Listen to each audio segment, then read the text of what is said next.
Hello everyone, Darkseeker here again, back for another wild video, and this time we are playing Renolock, and this is what you'd call a rather greedy version of Renolock. So in this deck, I'm playing N'Zoth the Corruptor, so we have death rattle minions, we bring them back to life, but we're also playing Rin the First Disciple. And I've often heard people say, if you play Rin, you don't need N'Zoth. If you play N'Zoth, you don't need Rin. Both could be considered relatively slow cards. You play N'Zoth for 10, that's 10 mana, that's your entire turn taken up.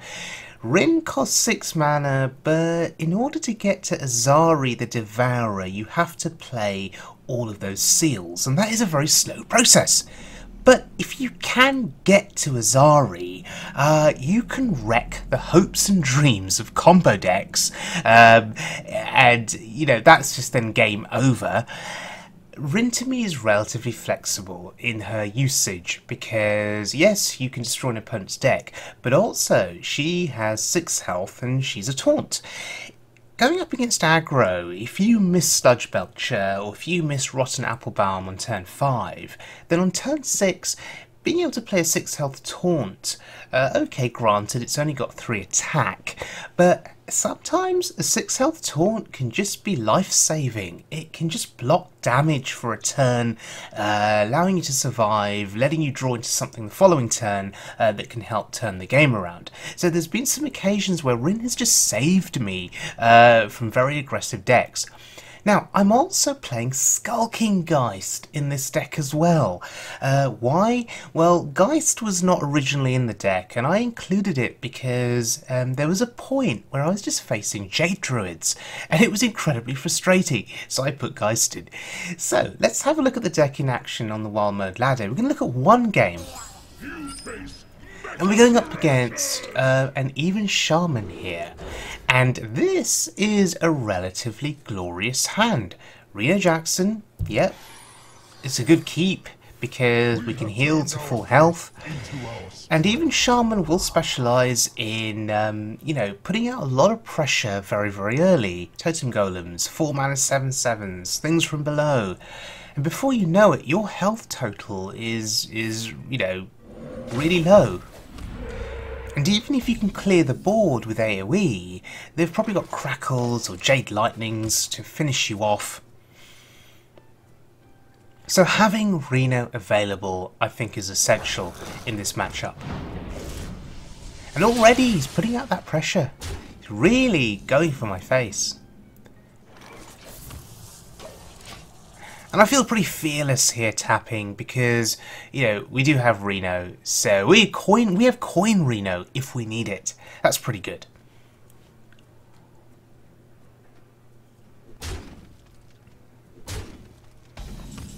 Well, that's an interesting turn.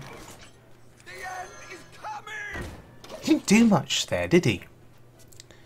So Doomsayer could just act as a bit of a reset here. I have seen some Even Shamans playing Hex recently, but yeah, no Hex for him. So we reset the board, and we take the initiative. We play Kazakus.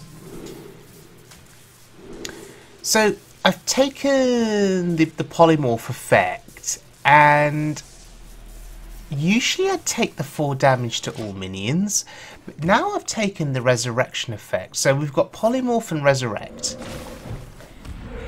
I like the polymorph effect because it deals with a 4 mana 7/7, it deals with a sea giant. The 4 damage AoE isn't usually enough against those big threats. But I've decided to use it here against the Totem Carver. A, it deals with the Totem Carver, it's now a sheep, and B, we get back the Doomsayer. Once again, we reset the board. Initiative goes to us. Play the Emperor, get the discount. So the strategy so far has meant that with 2 Doomsayers going off, he has not been able to take any kind of a foothold on this board. Elements I Totems, I love. But he gets a board refill. That's fair enough.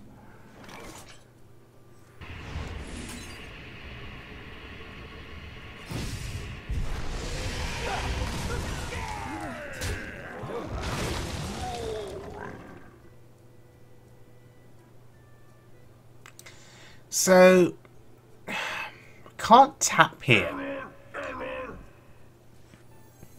because we'd overdraw on the following turn.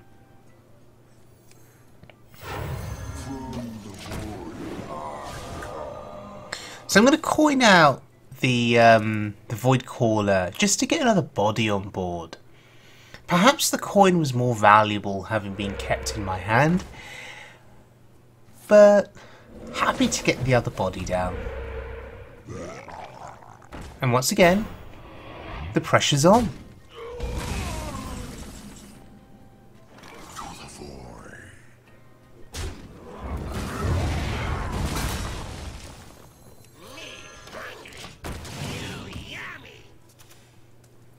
So, one thing to note is that we have Dirty Rat and Twisting Nether in hand. That is going to be especially good at clearing a big board. The question is, do we want to Nether now because there is a Lich King on the board? We don't need to.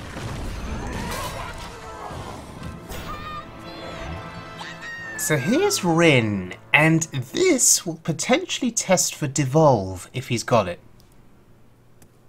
And if he is going to play Devolve, I would rather he devolved Rin than, let's say, a Sludge Belcher or a Void Lord.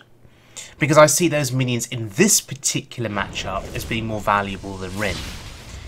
Typically against Even Shaman, you would not expect all of Rin's seals to be playable, and to get to Azari is just too slow.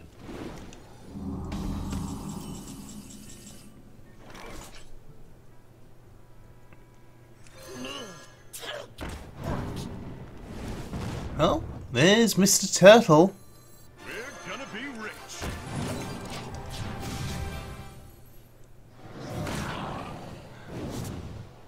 So we play the first seal, and at this point you don't expect that any of the other seals are going to be playable, because look at what he's doing. That's a Sea Giant. Death and Decay. He got one of the best cards from the Lich King.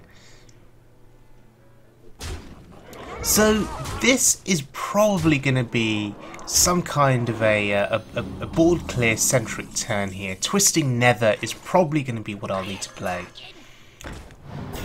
Okay. Useful information.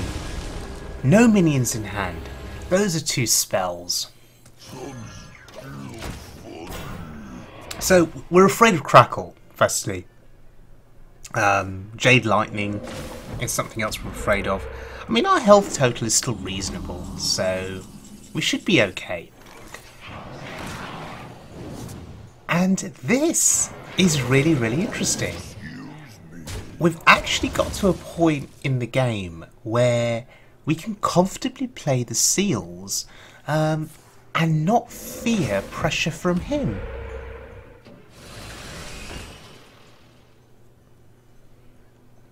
This is really interesting. And on that basis,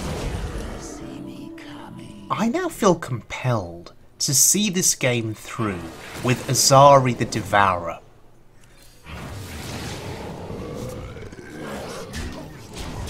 And now we're summoning demons that are relatively big, relatively threatening.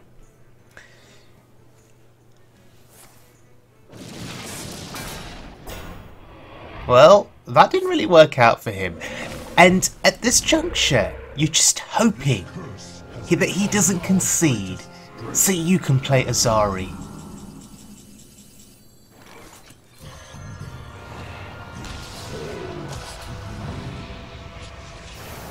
That is such an awesome effect. So we get Azari. This is now game over. Yes, he's an Even Shaman. Yes, he's overpowered. But no, he can't win with 2 cards. So I would say for me, that was the first time in recent memory that I can ever recall getting all of Rin's seals played and Azari played against an Even Shaman, because usually those games are just, the Shaman puts down way too much pressure way too quickly for Rin's seals to get played. I mean, you may play Rin as a taunt to block damage, but playing the seals just doesn't become viable because, they're too slow and you're having to do other things to deal with the big threats that are on the board. But in that game, that example, we were able to play Azari, and for me, that was a major milestone, a moment that I was very happy with and very proud of. Anyway, this deck is greedy. It plays Geist, it plays Rin, it plays N'Zoth. We've even got Big Game Hunter in this deck, especially good against 4-mana 7/7s, by the way. If they play it on 4, you draw the Big Game Hunter on 5. That can actually just win you the game outright, because the following turn they are overloaded and they're perhaps a little bit more limited in terms of what they can follow up with. So yes, Big Game Hunter has proven to be surprisingly effective. What else in this deck has been interesting? Deathlord. I'm not sure what to think of this card. Sometimes I feel that it loses me more games than it wins me games, because, okay, against decks that play low attack, low health, sort of aggressive minions, it's not too bad, right? It eats up 2 or 3 of those minions in trades, it dies, it puts a low attack, low health minion on the board, fine. But against Even Shaman, it can put a Sea Giant on the board. That's not good. It can put a 4-mana 7/7 on the board. Also not good. So I have mixed feelings about Deathlord.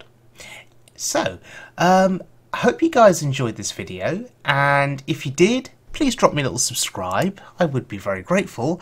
And my next video will be published tomorrow, and it will feature a Dragon Reno Priest deck.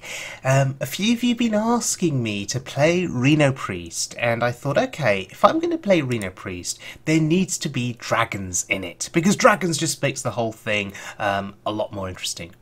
So that video is going to be published in about 24 hours. So until then, do take care, and yeah, hope you guys have good RNG as you play on the Wild Mode ladder.